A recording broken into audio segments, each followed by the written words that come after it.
그동안 상당히 좀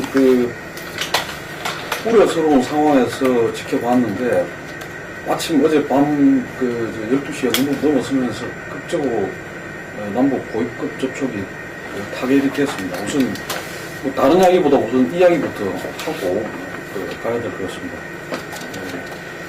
우선 어제 합의문이 나왔는데요. 타결의 의미부터 좀 말씀해 주시죠.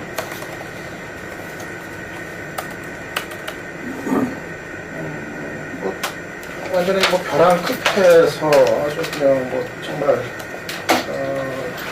극적인 대타협이 이루어진 거라고 생각합니다. 만약에 결렬이 됐었으면은 남이든 북이든 간에 서로 물러설 수가 없는 지점까지 이제 가버린 상황이어서 군사적 충돌의 가능성이 대단히 이제 높을 수밖에 없는 그런 이제 상황이었는데, 역시 이제 남북이 서로가 이제 군사적 충돌을 크게 이제 부담스러워했던 게 이제 분명하고요. 북은 북대로 남은 남대로 이 전쟁 위험이 있는 충돌로 가는 것을 크게 부담을 스러워 이제 했던 게 분명하고, 그리고 어떤 대화를 통해서 풀어나가야 될 필요성, 이것이 이번에 이제 적극적으로 이제 발동이 됐던 것 같습니다. 그래서 전에 같으면은 사실 이런 정도의 어떤 입장 차이가 드러나면은 어느 한쪽이든 먼저 자리를 박차고 일어나고 이런 식으로 결렬이 됐는데, 이번에는 며칠씩이나 이걸 계속 마라톤 협상을 하면서 어떻게든 좀 합의를 도출해내려고 이렇게 적극적으로 이제 남북이 모두 나섰던 거를 이제 보이고요. 역시 합의에서 제일 어려웠던 부분은 이제 지뢰 폭발 문제, 지뢰 매설, 또 이 포격 부분, 이 부분이었다고 이제 생각이 되는데요. 이거 사실관계에서 서로 주장이 180도 이제 다른 완전히 상반된 부분이었기 때문에, 한쪽은 그걸 했으니까 사과를 해라, 재발 방지책을 내놔라 이거고, 북쪽에서는 자신들이 한 일이 없다, 사실 자체를 부인해서, 이게 제일 어려웠던 이제 부분이었는데, 유감 표명을 하는 선에서 이제 절충을 이제 봤죠. 근데 사실 이제 다의적인 해석이 이제 가능한 그런 방식으로 이제 채택을 이제 한 거로 보입니다. 그러니까는 지뢰 폭발로 인해 가지고 남측의 병사들이 부상을 당한 데 대해서 유감을 표명했다. 그것에 대해서 북은 북대로 자기 식대로 이제 해석이 가능한 여지를 남겨놓은 거고, 또 우리 남쪽은 남쪽대로, 또 우리 식대로 또 해석이 가능한 이런 거를 이제 남겨놓은 거기 때문에, 아마 거기까지 아니었을까, 합의가 가능하다면은 그렇게 이제 생각이 이제 됩니다. 아무튼 그렇게라도 억지로라도 좀 이제 합의를 만들어내 가지고 이 지금 위기를 이제 기회로 이제 반전을 시킨 건 아주 좀 다행스러운 일이었다 이렇게 봅니다. 저는 매우 좋지 않은 선례를 남겼다고 봐요. 왜 그런가 하면, 북한의 도발에서 비롯된 남북 간의 전쟁 위협을 막기 위한 그런 회의가 결국은 그 도발 문제에 대한 원인은 유감이라고 했지만 주체가 불분명하고, 또 뭐에 대해서 유감이라는 말이 일본이 유감이라고 하면 사과한 게 아니라고 했는데, 북한이 유감이라면 명확하게 거기에 대해서 사과한 거라 이렇게 볼 수도 없는 굉장히 애매한 표현으로 유감을 한 거죠. 그렇기 때문에 북한이 우리가 지뢰를 심었다거나 우리가 포교를 쌓았다라는 부분에 대해서는 북한이 사과했다, 이렇게 보기에는 남측이 그냥 국민들을 상대로 그렇게 보여줄 수 있을 뿐이지, 그것이 명확하게 북측이 책임을 인정했다는 건 아니다라고 비춰지고, 더 나아가서 재발 방지를 비정상적인 상황이 남측이 다시 재현되지 않는다면 학생기를 끈다라는 표현 속에 재발 방지가 들어있다. 그러니까 앞으로 남북회담에서는 거의 국어학자를 대동해가지고 해석을 시켜야 될 상황을 만들었는데, 이런 부분이 전 남북 간에 진전을 할 필요가 있다. 그런 거는 저는 필요하다고 봅니다. 남측이 북측에 제안하고 북측이 또 성의를 보이면서 그 문제를 달아가는 회의를 해야지. 도발에서 비롯돼가지고 그 다음 군사적 위기까지 갔다 이걸 막기 위해서 회의하자 했으면 그럼 이걸 막는 데만 한정을 해야지, 이 문제에서 온갖 남북 간의 이산가족 상봉이라든지 교류 협력이라든지 또 고위급 회담이 여기에서 비롯되어서 진행이 되면요, 그럼 북측은 자신들이 앞으로 남측을 끌어낼 필요가 있을 때 미국이 도발을 하고 예를 들어 증거 없는 형태의 도발을 천안함이라든지 명확하게 이 확정력이 없는 형태의 도발, 이런 식으로 도발을 하고, 그 다음 그 도발한 다음에 남측이 반응을 하면 그럼 북측이 또 반응을 해서 위기를 극대화시킨 다음에 그다음 서로 만나자 해서 회의를 하다가 거기에 남과 북의 해남 문제를 다 끌고 들어와서 이렇게 타결 지었다고 발표하는 이런 행태가 앞으로도 반복된다. 그럼 북측이 여태까지 회담의 문제, 저 육제회담에 복귀하는 거 안 하는가 이런 문제에서 장거리 미사일이나 핵미사일을 폐기하는 가시적인 노력을 하겠다. 말로라도 그런 걸 하고 회담이 진행되는 부분하고 이제 도발을 했다가 그 도발이 바탕이 돼서 회담이 진행되는 거. 즉 북측이 이럴 게 하나도 없고 최소한은 원점이라는 거죠. 저희 말로라도 인력이 없다라는 겁니다. 이것이 과연 옳은 행태였느냐? 하루 전날 대통령이 청와대 수석 비서관에 의해서 이번에는 명확하게 사과를 받아내기 전에는 확성기를 끄지 않겠다 이렇게 이야기를 하고 그런 부분에 대한 주체도 명확하게 하겠다 했는데 한나절도 지나지 않아서 이런 형태로 발표가 난다. 저는 뭐 많은 보수 진영의 어떤 입장을 가지고 있는 사람들은 이런 형태가 결국 북한테 앞으로 남과 북이 뭔가를 갖다 진전시키고 싶으면 도발을 하고 그 다음에 거기에서 회의에 끌어내면 된다는 안 좋은 설리를 하겠다. 제 개인적으로는 목함질의 사고가 생겼을 때, 저도 군대 생활을 철저히해서 위에서도 지뢰밭도 순찰나가고 거기도 하고 했던 사람으로서 상당히 또 다른 심경으로 이렇게 바라봤었는데, 저희들이 그때도 알기로는 그 지휘관들도 그렇게 이야기했고, 이제 양측이 그 시절에는 이렇게 이 양쪽의 어떤 상대방의 도발을 방지하기 위해서 예를 들면 그 지뢰를 갖다가 깔아놨다. 그리고 그 6.25 때 그 깔아난 지뢰도 지금 이제 완전히 제거를 못해가지고 그것이 큰 비가 온다든지 하면 흘러내린다. 뭐 이런 이야기 등등이 많았어요. 그러니까 이 주체가 누구든 간에 예를 들면은 항상 위험 지역을 갖다가 좀 넓게 표시하고 그에 대한 대비를 이야기했던 기억이 나곤 했는데,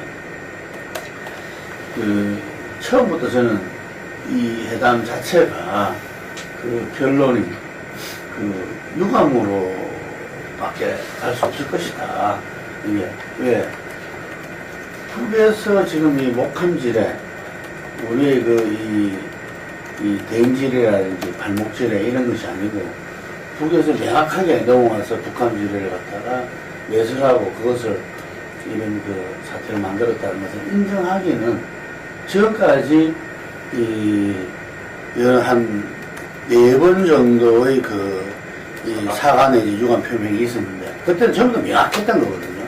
예를 들면 연평해전 최근에 김신종 무장관처, 판문점 도끼만해, 강릉 무장공비 이런 부분들은 뭐 지금처럼 무슨 증거가 있나 이런 이야기를 할 계제가 아니었죠. 이런 부분들은 이게 그래서 이번에는 그 부분들이 명확하게 그거를 갖다가 증거 있나 할 때 봐라 이렇게 이야기할 수는 없는 상황이었기 때문에 상당히 처음부터 좀 어려운 회담일 수밖에 없었다.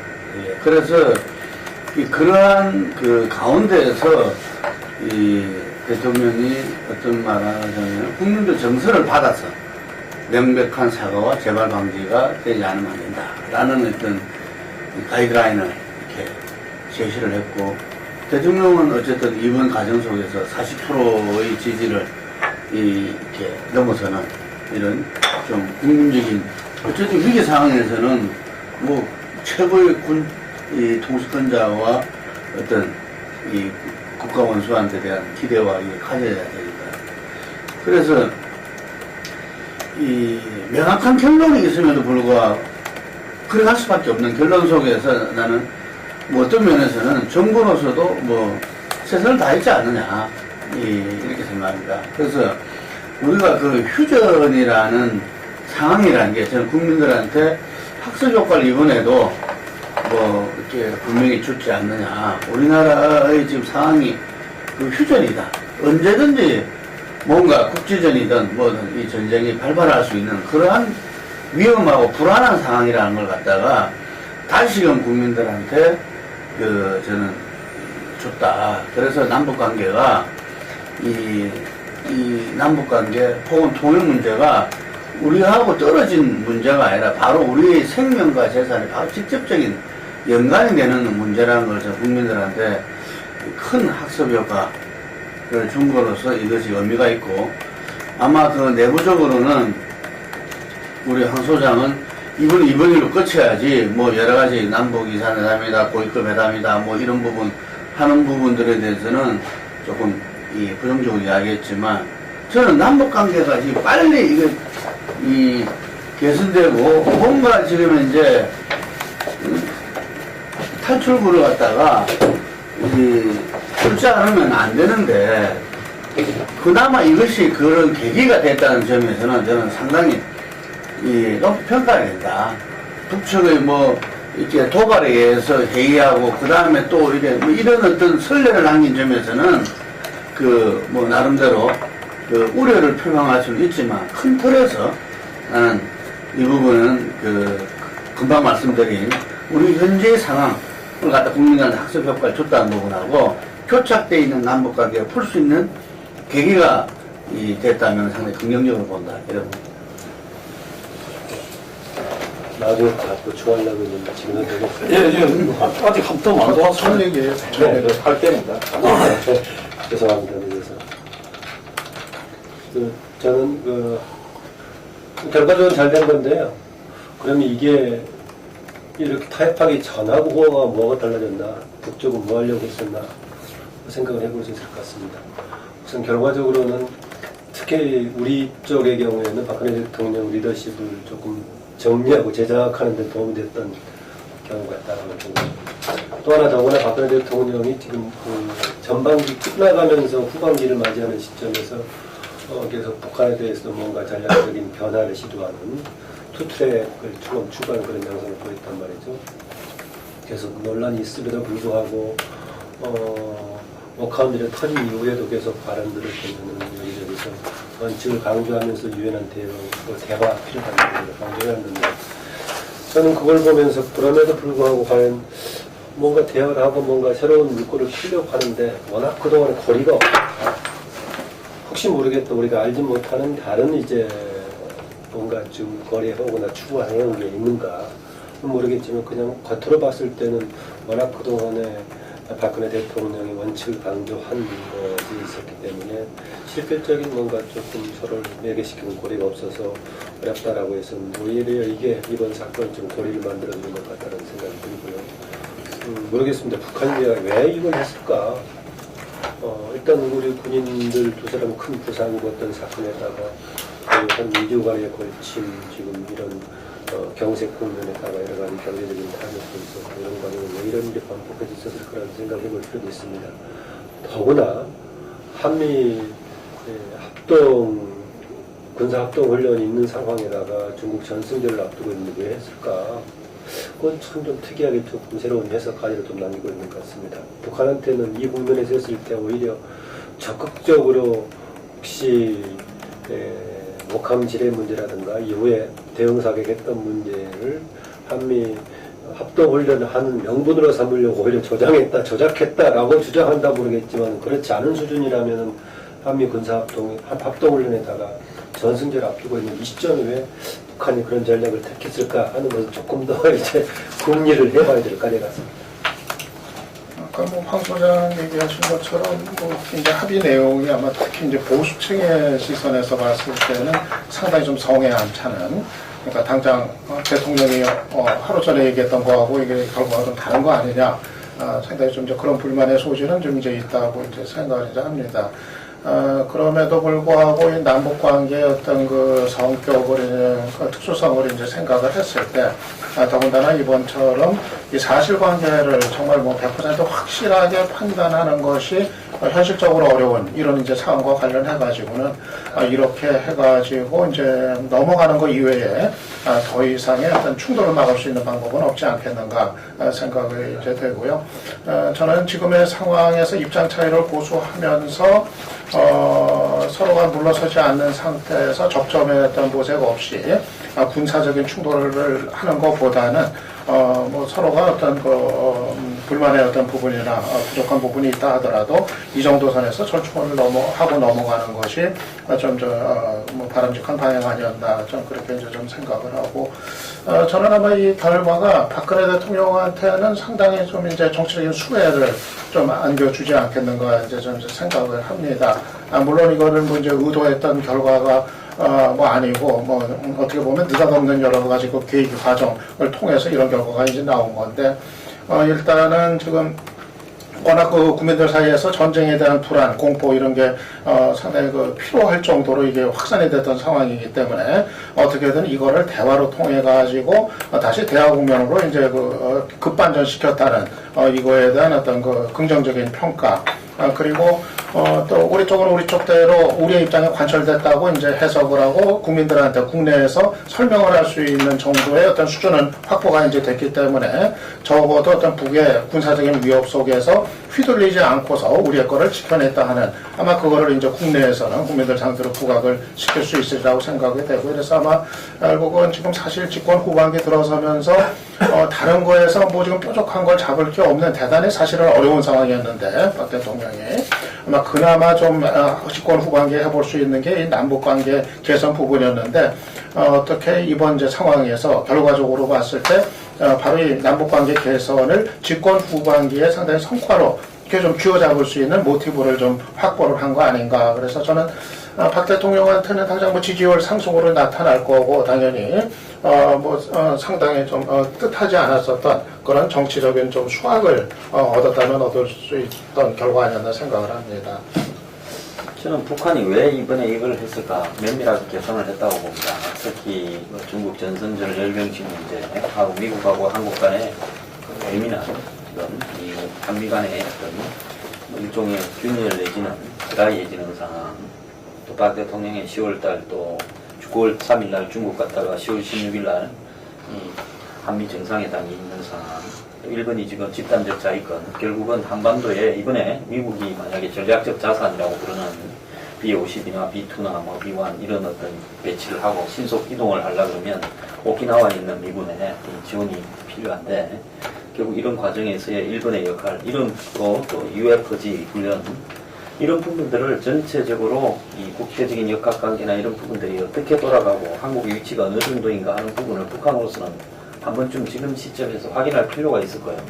또 한국이 어쨌든 8.15가 되면 북한의 항상 뭘 제한하는 시즌이지 않습니까? 그래서 추석 때 뭐 이산가족 이런 부분이 박 대통령이 예를 들어서 이런 일이 목함 사건이 지뢰 사건이 없었다 그러면 이런 부분을 한국의 주도로 예를 들어서 북한에 제한하고 북한이 거부하는 상황이 될 건데 북한은 이런 가디안 훈련을 하고 합쳐서 한국 주도로 북한에 제한하고 북한이 끌려가는 게 아니라 북한이 증거를 사실상 확정을 남기지 않는 상황에서 북한 것이 유력한 이 목함 지뢰 사건이 일으키고 거기에서 또 한국 측이 북한에 대해서 확성기를 펴고 북한이 포를 탄 두 방 쏴서 이러면서 극적인 어떤 군사적 긴장을 한반도에 조성을 해봄으로써 그 과정이 결국은 북한 측의 판단에 의해 가지고 다시 고위급 회담이 진행되는 이런 부분들을 남기게 되면 북한이 외교적으로도 별로 이룰 게 없고 결국은 북한이 또 이 중국처럼 북한의 문 밑으로 9월 3일 우리 전성기까지 좀 이렇게 하라고 부탁을 하는 부분도 있었을 거라고 보고요.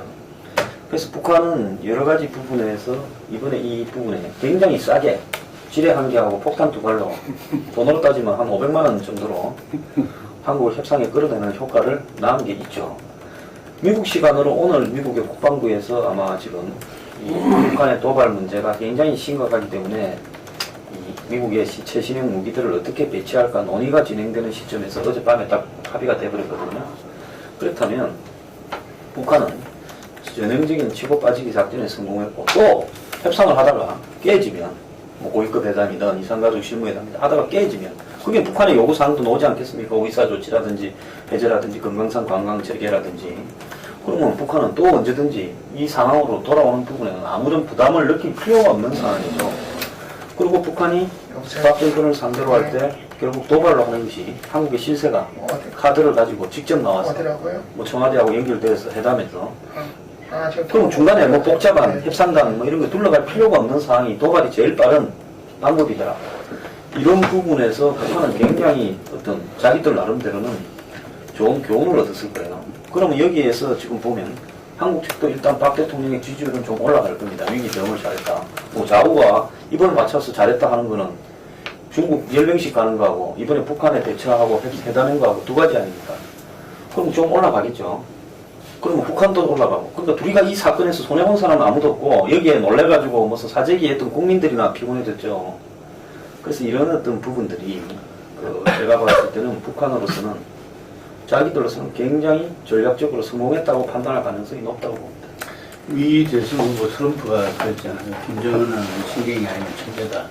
이런 이야기를 했는데 한 소장이 그걸 갖다가 정확하게 설명해 준 거 아닌가 이런 생각이 들고 이번에도 보면 좀 냉철하게 우리가 본다면 이 합의문 같은 경우에 박근혜 대통령이 회담의 어떤 뒤에서 그걸 하기 위해서 그런 말을 하는지 모르겠지만 분명하게 사과와 재발 방지가 명시되지 않으면 안 된다. 일제히 보수 세력에서 거기에 대해서 이야기를 쫙 다 했는데 결국은 이렇게 북측이라는 주체 표시 그리고 유감 그리고 재발 방지에 대한 비정상적인 사태가 되지 않는 뭐 이런 정도로 언급이 됐는데 그 부분들을 설명을 할 때 김관진 안보실장이 사과와 재발 방지 약속이 사실상 했다는 식으로 이야기를 해서 야당에서는 그거는 뭐 이렇게 왜곡할 문재인 대표라든지 이종걸 원내대표는 왜곡할 왜곡이다 이렇게 규정을 하고 이 왜곡이 우리가 이루어진다면 북측에서 이 합의문에 대한 왜곡은 얼마든지 있을 수 있다 이런 이야기를 했는데 우리가 그 전에 이제 쭉 보면은 북한의 벼랑 끝 외교가 상당히 이렇게 핵무기 해결을 앞두고 뭐 육자회담이라든지 우리가 이렇게 생생하게 겪었었는데 이번에 보면은 하여튼간에 저는 이 김정일 체제가 이 과정 속에서 이렇게 뭔가 이렇게 이 최상층부의 어떤 흔들림, 불안 뭐 이런 부분들이 좀 한편으로 노출되지 않을까 하는 이런 부분도 많은 시각이 있다고 봐요. 그런데 거의 일사불란하게 움직였고 그래서 그 부분에 대해서는 여전히 뭐 김정일 체제는 김정은 체제는 안정화되고 있다. 불안하다. 그래서 언제든지 이 위기 상황이 돌출할 수 있다. 이런 양쪽의 시각이 있는데 그 부분들에서도 뭐 시사하는 바는 충분히 있다고 보죠. 저는 그런 생각이 있습니다. 아까 뭐 트럼프 얘기도 했고 강소장 북한의 거래에 개선된 전략에 대해서 모르겠어요. 저는 조금 다른 생각이 들어요. 굉장히 북한 영성하게 움직이고 있을 거다. 치밀하게 뭔가 합의된 전략을 하기보다는 좀 자충우돌하고 있던 느낌이 굉장히 많았습니다. 단기적으로는 최근의 움직임 관련해서 앞뒤가 안 맞는 계속 행동을 하고 있고 예컨대 지금 당장 본인들이 도발하지 않았고 그다음에 고사포도 쏘지 않았다라고 얘기한다면은 남쪽이 쏘는 것을 문제 삼는 것이 우선적인 과제인데 계속 지금 확성기 문제만 삼고 있는 건가 등 보면은 그렇게 저는 이게 북한이 뭔가 조금 제대로 치밀하게 대응한 것처럼 보이지 않는다. 천재라고 했을 때는 상대방이 반박자 정도 속아줬을 때 천재 전략이 먹혀 들어가는 것이지 아주 상대방이 눈치를 못 채고 있다면 천재 전략이라고 하더라도 통하지 않는 것인데 저는 오히려 좀 북한의 최근 움직임이 그렇게 김정은의 포악성 때문에 그런가 뭔가 모르겠지만 뭔가 이렇게 전략적으로 뭔가 치밀하게 조합돼서 움직이는 것 같다는 그런 느낌을 갖고 있고요. 그리고 이제 박근혜 정부의 대응에 있어서는 저는 투트랙 쪽으로 이제 좀 무게중심을 삼고 있는데 일부 쪽 강경 보수 쪽에서는 여전히 박근혜 대통령과 정부 쪽에서도 북한 조기 붕괴론을 염두에 두고 있는 것처럼 계속 얘기하고 있는데 어느 쪽 판단이 맞나 모르겠어요. 간혹 흘러나오는 이야기, 통일 문제에서 했던 이야기, 국정에서 했던 얘기들 그렇게 나오고 있는데 저는 그거를 이제 박근혜 대통령의 일반적인 이야기로 계속 해석을 하고 싶은데 이 사람들은 거기에 되게 북한의 조기 붕괴론을 염두에 둔 대북 전략이라고 얘기하고 있어요. 그렇다면은 최근에 대화를 통한 뭔가 타협책들은 그 주장하고 맞지 않는 그런 느낌이 들어서 저는 일단 박근혜 대통령의 최근의 행동은 그런 투트랙 전략으로 좀 본인이 너무 대북 전략을 실용적으로 좀 회귀하고 있는 게 아닌가 그런 느낌이 있습니다. 예, 이 해담 타결에 대해서는, 의미에 대해서는 좀 서로 다른 시각이 있는 것도 같습니다. 같은데, 이제, 앞으로 이 남북 관계가 어떤 상황으로 전개될지, 그 부분에 대한 이야기하고, 또 이번 과정에서 유엔사의 역할, 이런 부분도 있고, 또 이제, 우리가 이 생물이 강하고 청와대의 관계, 이런 부분도 좀, 요번에 좀, 눈여겨봐야 될 대목이 아닌가 생각이 되는데, 그런 부분 포함해서 좀 말씀 좀. 이번 이렇게 이제 좀 상황이 반전되면서 박근혜 정부 임기 중에 어떤 남북 간의 군사적인 충돌의 어떤 가능성은 좀 그에 더불어는 상당히 좀 많이 이제 덜해지게 된 거 아닌가 좀 이제 생각을 좀 합니다. 사실 워낙 지금 박근혜 정부하고 이제 김정은 정권하고 체제하고의 그 정책적인 이 차이가 워낙 경격하고 불신이 워낙 깊었기 때문에 항상 뭐 언제든지 이게 충돌이 있을 수 있는 그런 상황이었는데 이런 이번 합의에 따라서 적어도 어떤 북의 경우에 있어서도 뭐 의도적인 어떤 공격 군사적인 뭐 행동이라든가 이런 거를 택할 가능성은 좀 상당히 심각하다 이렇게 봅니다. 물론 이게 남북 간에 지금 불신이 여전하기 때문에 이 사소한 것이 어떤 불신의 어떤 과정을 통해 가지고 이제 촉발 상황을 좀 크게 만드는 이런 거는 여전히 뭐 배제할 수 없지만은 남이든 북이든 적어도 지금 상황에서 의도적으로 어떤 군사적인 어떤 적대 행위를 하는 가능성 이건 좀 상당히 줄어든 거 아닌가 이제 판단이 이제 되고요. 그리고 여기에는 이제 미국의 어떤 그 입장도 이번 과정에서 이제 드러났던 것 같습니다. 미국의 이 유엔사라든가 이런 거를 또 주한미군을 통해 가지고 이 상황을 관리하는 게 이번에 전 과정에 걸쳐서 이제 눈에 띄게 이제 나타났는데 이 지뢰 폭발 이 사태부터 지금 이제 그 북의 어떤 공격에 대한 이제 위협 속에 대처하는 과정에서 이 상황이 확전으로 가지 않도록 이 한국 정부를 이제 설득을 하거나 이제 관리하는 이런 것이 이제 여러 차례 이제 사실인 걸로 이제 좀 판단이 이제 되고 그래서 미국 역시도 한반도에서 어떤 전쟁으로 뼈될 수 있는 그런 위험은 전혀 이제 원치 않는다는 게 이제 분명히 좀 확인이 됐다고 생각이 되고요. 그렇게 보면 아마 앞으로 그 과정이 이제 대단히 점진적 대화 국면으로 넘어갔다고는 하지만은 지금 그렇다고 기존의 어떤 정책 기조가 전혀 근본적으로 달라진 건 아니기 때문에 대단히 이제 점진적이고 상당히 또 진통이 따르는 과정은 이제 뻔히 예상이 됩니다만은 지금 현실적으로 우리의 어떤 기대치라고 하는 것이 남북의 어떤 그 정권의 그 정책 기조의 차이가 여전히 현격한 상태에서 하루아침에 크게 달라질 거를 기대하기보다는 일단 어떤 군사적 충돌의 위험이 좀 해소가 되고 그 선에서 조금씩 어떤 개선이 되는 거 향후 3년간 그것만이라도 가능하다면은 아마 현실적으로 기대 가능한 시간이 아니겠는가 생각을 합니다. 근데 최근에 이명박 정부 때 남북 정상회담을 통해서 이렇게 이쪽에서 애걸하다시피 이명박 정부가 했던 것이 폭로돼가지고 이게 여러 이야기들이 싱가포르 북경했었죠. 네, 많았잖아요. 그런데 그 정도로 보면은 대한민국 대통령들은 누구나 남북 정상회담을 원한다. 라는 것이 이제 일반론이 성립된 것 같아요. 와이스 같은 경우도 당시에 김일성 수석이 급사하지 않았다면 이미 남북 정상회담이 준비 중에 있어 왔다는 것도 우리가 알게 됐으니까. 김정일을 좋아하시구나, 아까. 우리 아들 다 하자고. 그래서 저는 이번 과정이 어쨌든 간에 남북 정상들의 어떤 간접 대화였다.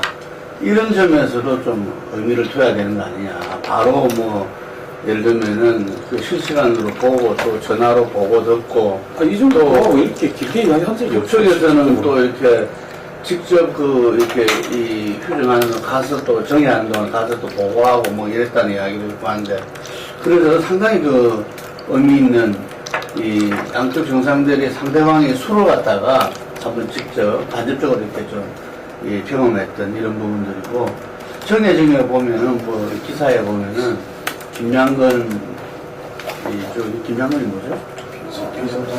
대단 책임져서 그래서 김영남 비서가 뭐 큰 틀에서 결의의 미래를 열자.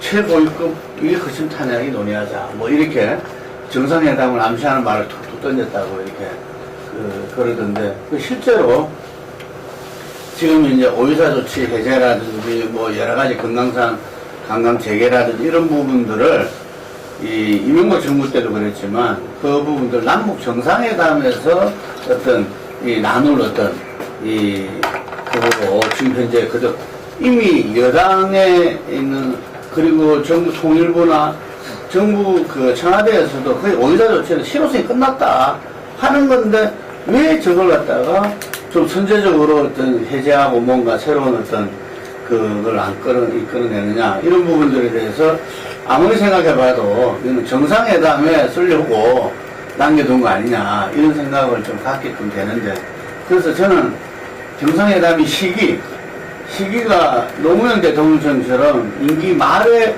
이루어져서는 그 다음에 뭐 그 정상회담에서 합의된 걸 안 해버리면 뭐 어쩔 수가 없잖아요. 그래서 이 임기 말에 가서는 안 된다. 그래서 내년이라든지 이렇게 이때쯤 이렇게 정상회담을 하는 것이 이번에 상당히 거기에 대해서 좀 사전에 서로 간에 어떤 그런 뭔가 공감대와 어떤 이런 게 좀 있었지 않나. 이것도 좀 큰 성과로 봐야 되지 않겠냐 여러분.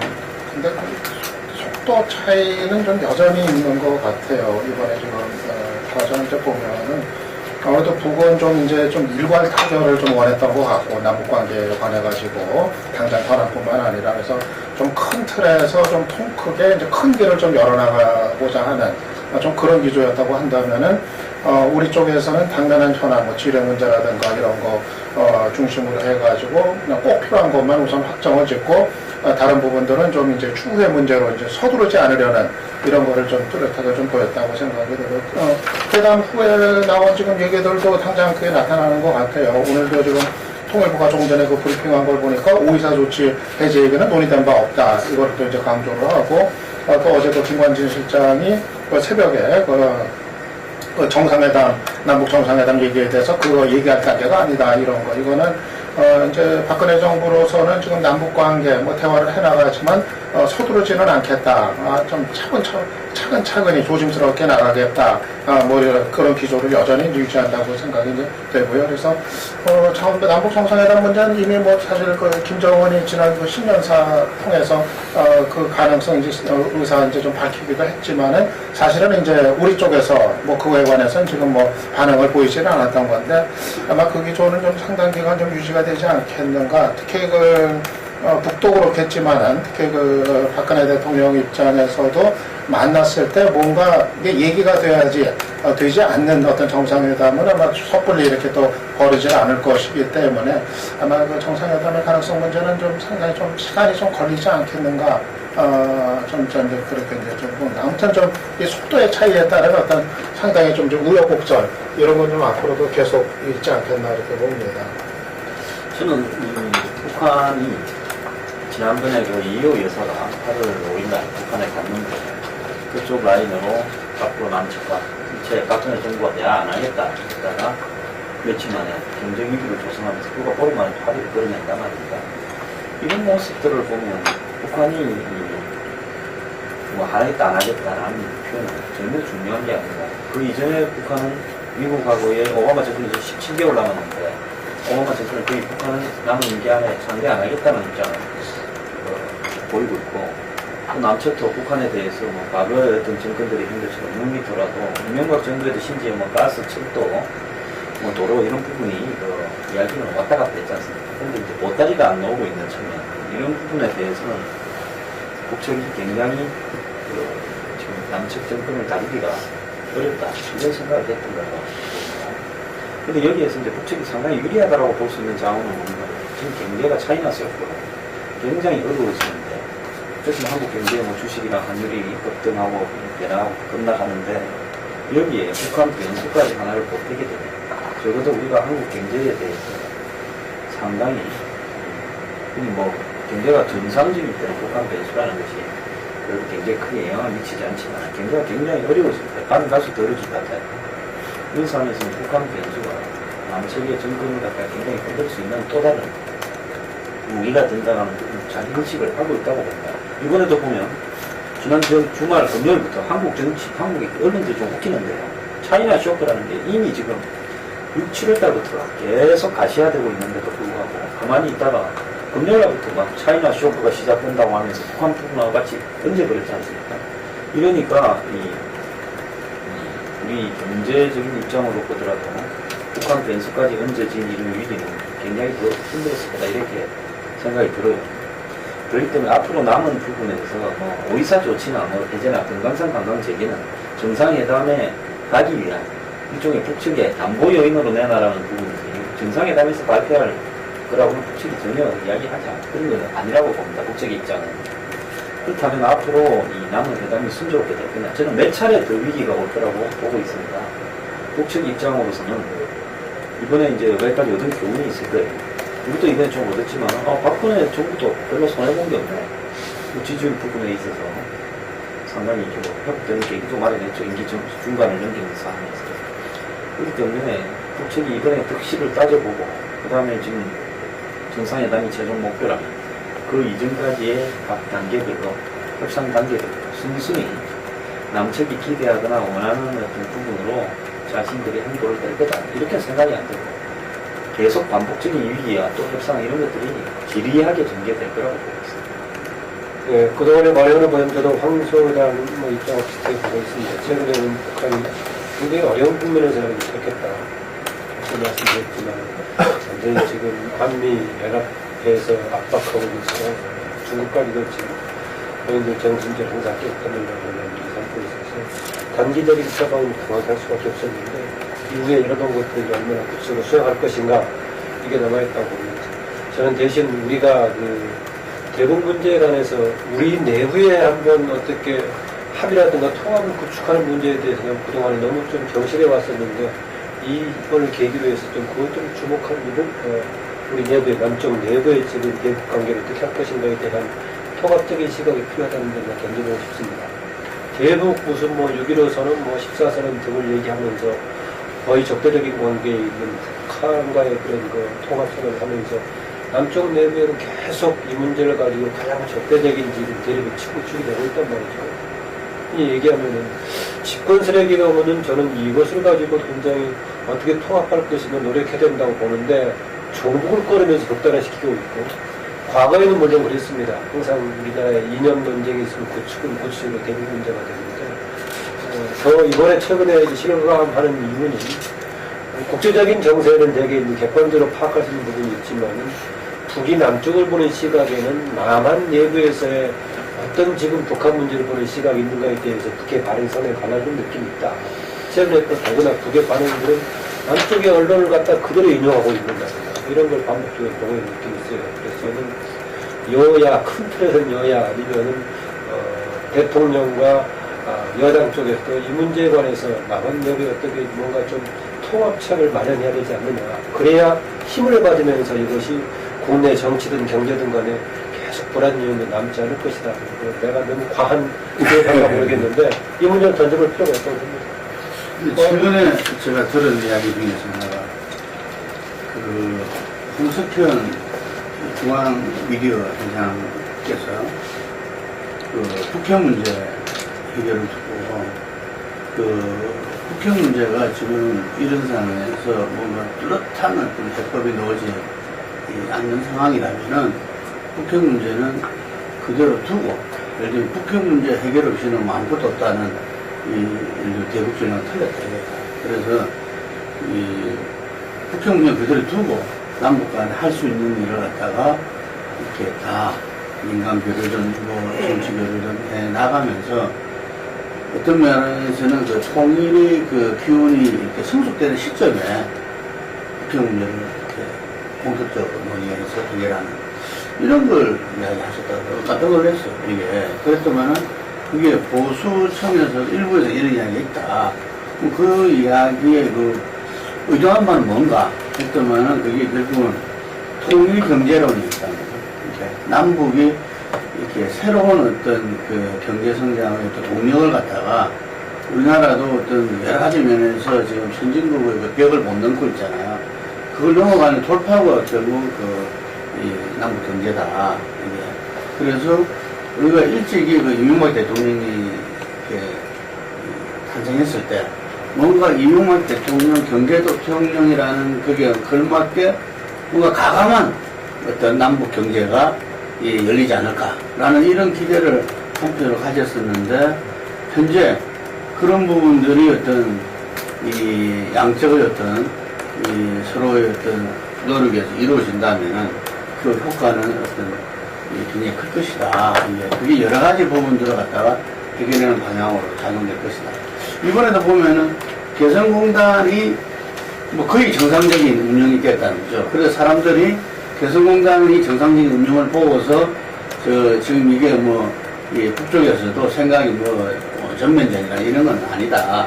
이런 이제 그 해석 기사도 나오고 있었는데 저는 개성공단을 갖다 처음 계획대로 이렇게 2배, 10배 이렇게 키우는 그러면서 지금 박근혜 대통령도 경호선 다시 그것도 그 시공식에도 참석하고 이런 여러 가지들이 있잖아요. 그래서 그런 건 또 좀 발상의 전환을 해서 어떤 이 남북 경제가 한번 함께 일을 풀어나가는 그런 좀 이렇게 실질적인 부분도 나갔으면 좋겠다는 생각을 갖게 됩니다.